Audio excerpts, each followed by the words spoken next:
Hello everyone, स्वागत है आप सभी का आपके अपने channel Sanju Sheoran exam pro में। आज की इस वीडियो में हम भाई सीडीपी का प्रैक्टिस सेट नंबर 24 करेंगे। ये जो सीडीपी का प्रैक्टिस सेट है भाई, जितने भी टीचिंग एग्ज़ाम होते हैं, एच टेट हो गया, यूपी टेट हो गया, सी टेट हो गया, इन सभी के लिए बहुत ही महत्वपूर्ण है। और ये जो है भाई मैं आपको कम से कम टाइम में करवाती हूँ। चलिए शुरू करते हैं आज का प्रैक्टिस सेट नंबर 24। और फर्स्ट क्वेश्चन, सामूहिक क्या है भाई, सामूहिक एकालाप की अवधारणा किसके द्वारा दी गई। ऑप्शन ए है भाई जीन प्याजे, ऑप्शन बी है लेवाइगोस्की, ऑप्शन सी है जेम ब्रूनर, ऑप्शन डी है अल्बर्ट बंडूरा।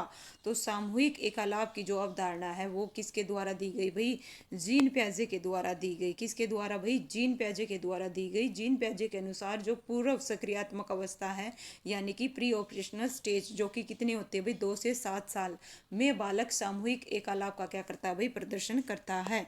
तो इसका जो आंसर है क्या आएगा भाई, ऑप्शन ए आएगा। सेकंड क्वेश्चन है भाई, निम्नलिखित में से किसने सर्वप्रथम नैतिक विकास का सिद्धांत दिया था। तो गौर फरमाइएगा भाई, किसने दिया था। ऑप्शन ए है प्याजे ने, ऑप्शन बी कोलबर्ग ने, ऑप्शन सी गिलिगन ने, ऑप्शन डी इनमें से कोई नहीं। तो इसका जो आंसर है ना क्या आएगा भाई, गौर फरमाइएगा। जब मैं अपना स्टेट दे रही थी उस टाइम पे ये मेरे से गलत हुआ था। मैं इसका आंसर क्या करके आ गई थी, कोलबर्ग करके आ गई थी। जबकि इसका जो आंसर है क्या होगा भाई, जीन प्याजे होगा। क्या होगा, जीन प्याजे। जीन प्याजे ने देखिए 1932 में, कब भाई, 1932 में। और जो कोलबर्ग है इन्होंने भाई 1969 में क्या दिया था, नैतिक विकास का सिद्धांत दिया था। और नैतिक विकास का क्या है भाई, इनके अनुसार, किसके अनुसार भाई, जीन प्याजे ने नैतिक विकास की 3 अवस्थाएं, नैतिक यथार्थवाद, नैतिक समानता, नैतिक सापेक्षता, ये बताई थी। तो चलिए भाई, नेक्स्ट है भाई थर्ड क्वेश्चन, मानवतावाद क्या है भाई, मानवतावाद बल देता है, किस चीज़ पर बल देता है। ऑप्शन ए है चेतन को, वातावरण को, स्वयं को, इदम को। तो जो मानवतावाद है भाई वो किस चीज़ को बल देता है भाई, इसका आंसर ऑप्शन सी आएगा, सेल्फ को, खुद को। ठीक है, किस चीज़ को देता है भाई। और मानवतावादी कौन है, कार्ल रोजर्स। कौन है भाई, कार्ल रोजर्स। नेक्स्ट क्वेश्चन है भाई फोर्थ क्वेश्चन, नर्सरी कक्षा में शुरुआत करने के लिए कौन सी विषय वस्तु सबसे अच्छी है। ऑप्शन ए है मेरा परिवार, ऑप्शन बी है मेरा प्रिय मित्र, ऑप्शन सी है मेरा पड़ोस, ऑप्शन डी है भाई मेरा विद्यालय। तो भाई इसका जो आंसर है क्या आएगा भाई, गौर फरमाइएगा। नर्सरी कक्षा में शुरुआत करने के लिए, ठीक है, कौन सी विषय वस्तु भाई, मेरा परिवार। क्या आएगा भाई, मेरा परिवार जो विषय वस्तु है वो सबसे अच्छी है। फिफ्थ क्वेश्चन है भाई, निम्नलिखित में से कौन सा सूक्ष्म क्रियात्मक कौशल नहीं है, नहीं है पूछा है, गौर फरमाइएगा, नहीं है। ऑप्शन ए वस्तु को पकड़ना, ऑप्शन बी कूदना, ऑप्शन सी बटन लगाना, ऑप्शन डी भोजन करना। इसका जो आंसर है क्या आएगा भाई, कौन सा सूक्ष्म कौशल नहीं है भाई, कूदना। कूदना कैसा है भाई, स्थूल है। कैसा है भाई, स्थूल है। ध्यान रखिएगा, जो क्रियात्मक कौशल है, क्या है भाई, जो क्रियात्मक कौशल है वो 2 प्रकार का होता है। एक तो क्या होता है सूक्ष्म, दूसरा होता है स्थूल। जो कूदना है वो कैसा कौशल है, स्थूल है भाई। स्थूल के अंतर्गत देखिए चलना, दौड़ना, खेलना, भागना, पैरों से प्रहार करना, ये सब आएंगे स्थूल के अंतर्गत। सूक्ष्म के अंतर्गत भाई जैसे वस्तु को पकड़ना, भोजन करना, है ना, बटन लगाना, चम्मच गिलास पकड़ना, है ना, ये सब इसके अंतर्गत आएंगे।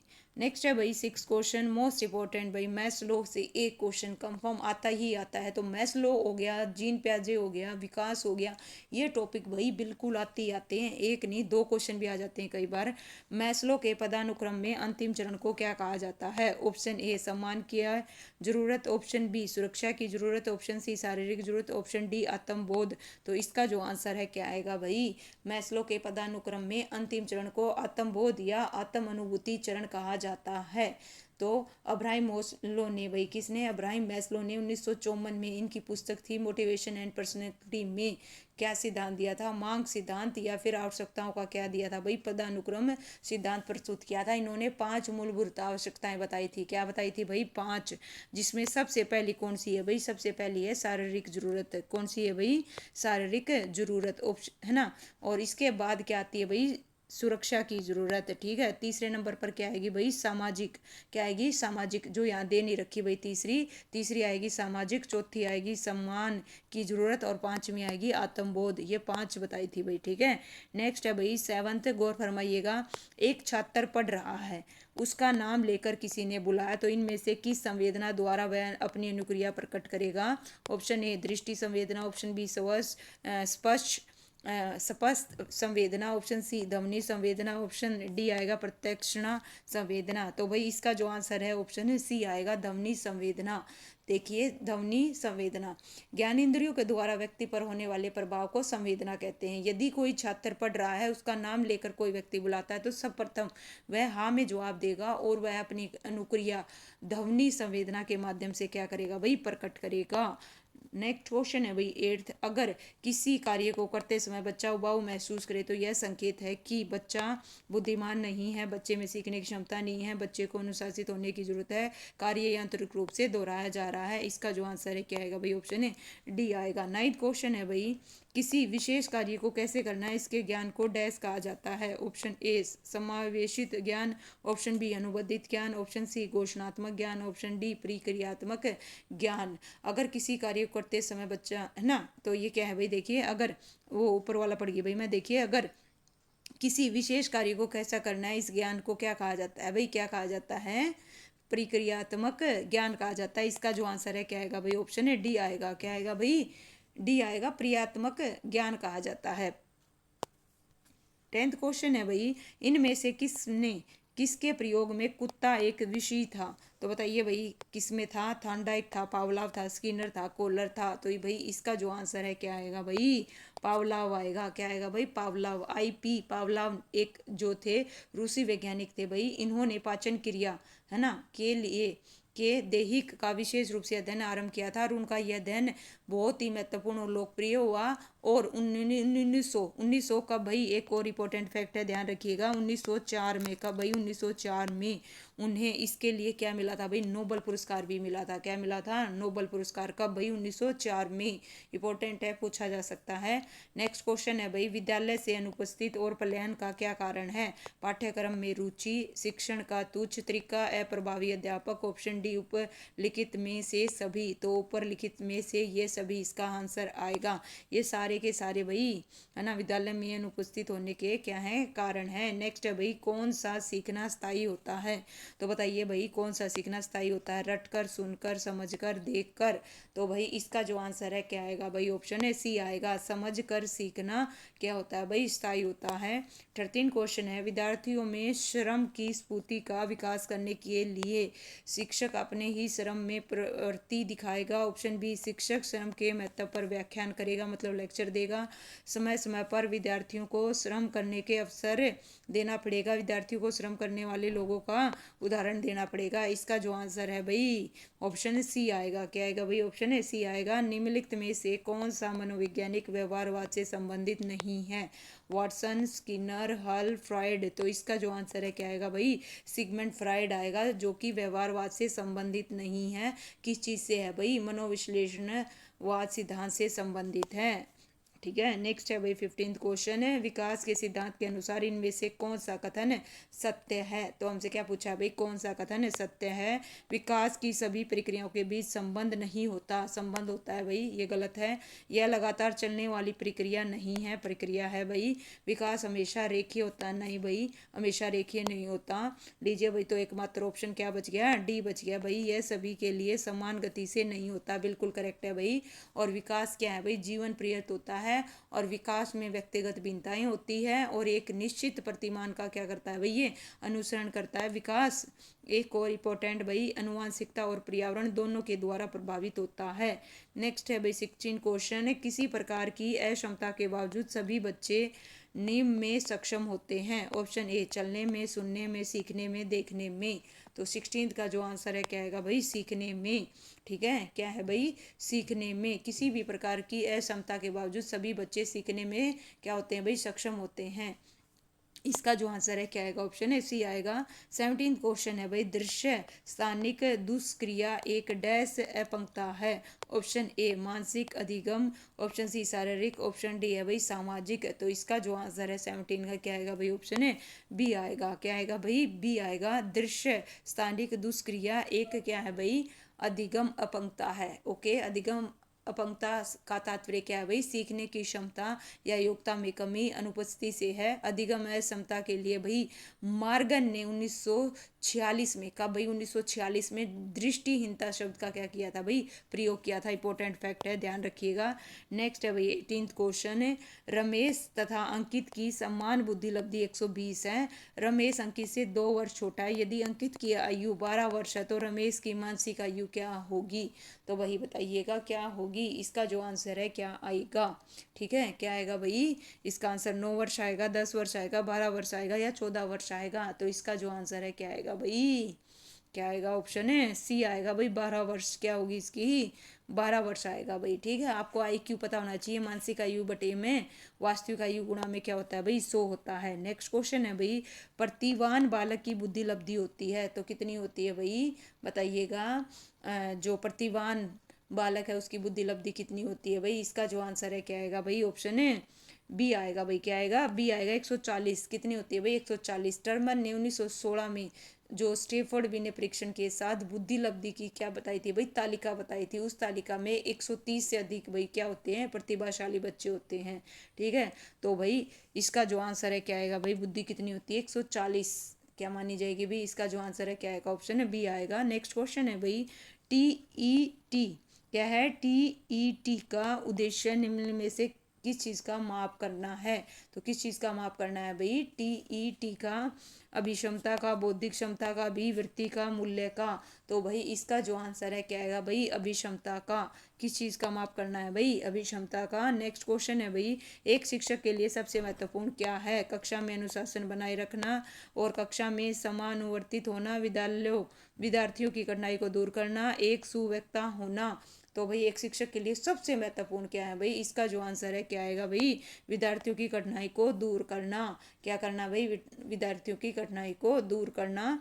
21 का जो आंसर है क्या रहेगा, ऑप्शन है सी आएगा भाई, ठीक है। नेक्स्ट है, जस्ट 1 मिनट, नेक्स्ट क्वेश्चन आपकी स्क्रीन पर भाई। नेक्स्ट क्वेश्चन 1 मिनट भाई नीचे है, ठीक है, 1 मिनट दीजिए, लीजिए भाई। बाल शिक्षा में क्या है भाई, बाल शिक्षा में प्रक्रिया पर बल, वातावरण और अनुभव की भूमिका पर बल, गर्भाशय से किशोरावस्था तक का अध्ययन, उपरोक्त सभी। तो बाल विकास में भाई इसका जो आंसर है क्या आएगा, उपरोक्त सभी आएगा। बाल विकास में प्रक्रिया पर बल दिया जाता है, वातावरण और अनुभव की भूमिका पर बल, गर्भाशय से किशोरावस्था तक का अध्ययन होता है। नेक्स्ट क्वेश्चन है भाई, इनमें से कौन सा सीखने के नियम नहीं है, तो भाई कमेंट करके बताइएगा सीखने के जो नियम है किसके द्वारा प्रतिपादित किए गए और इन्होंने सीखने के कितने मुख्य और कितने गौण नियम बताए। तो बताइएगा भाई इनमें से कौन सा सीखने का नियम नहीं है। ऑप्शन ए तत्परता का नियम, ऑप्शन बी तनाव का नियम, ऑप्शन सी है भाई प्रभाव का नियम, ऑप्शन डी है भाई अभ्यास का नियम। इसका जो आंसर है क्या आएगा भाई, तनाव का नियम, ठीक है। ये जो 3 है भाई, ये तत्परता का नियम, प्रभाव का नियम, अभ्यास का नियम, ये 3 क्या है भाई, प्रमुख नियम है गौण, जो कि किसके द्वारा दिए गए भाई, कमेंट करके जरूर बताइएगा। इससे पहले हालांकि मैं करवा चुकी हूँ। किसी भी नई भाषा को सीखने के लिए कहाँ से प्रारंभ करना चाहिए, ऑप्शन ए अक्षरों और शब्दों के मध्य सहचार्य से, ऑप्शन बी वाक्यों के निर्माण से, ऑप्शन सी शब्दों के निर्माण से, ऑप्शन डी उपरोक्त में से कोई नहीं। तो भाई इसका जो आंसर है क्या आएगा भाई, ऑप्शन ए आएगा, वाक्यों के निर्माण से। किससे भाई, वाक्यों के निर्माण से। किसी भी नई भाषा को सीखने के लिए भाई 1 मिनट भाई, 1 मिनट, सॉरी है ना। देखिए इसका आंसर ऑप्शन ए आएगा भाई, अक्षरों और शब्दों के मध्यम सहचार्य से। इसका आंसर क्या आएगा भाई, ए आएगा, ठीक है। क्योंकि देखिए किसी भी भाषा को सीखने के लिए अक्षर और शब्दों के मध्यम सहचार्य आरंभ किया जाना चाहिए, क्योंकि भाषा सीखने की प्रक्रिया क्रमिक रूप से होती है। बालक पहले अक्षर, फिर शब्द और अंत में वाक्यों को सीखता है, तो इनके मध्यम सहचार्य होना भी उतना ही आवश्यक है। तो इसका आंसर ऑप्शन ए आएगा भाई, क्या आएगा, ऑप्शन ए आएगा, ठीक है। नेक्स्ट क्वेश्चन है 25, इनमें से कौन सी अवस्था बुनर के संज्ञानात्मक विकास सिद्धांत का अंग नहीं है, ठीक है। किसकी भाई, बुनर के।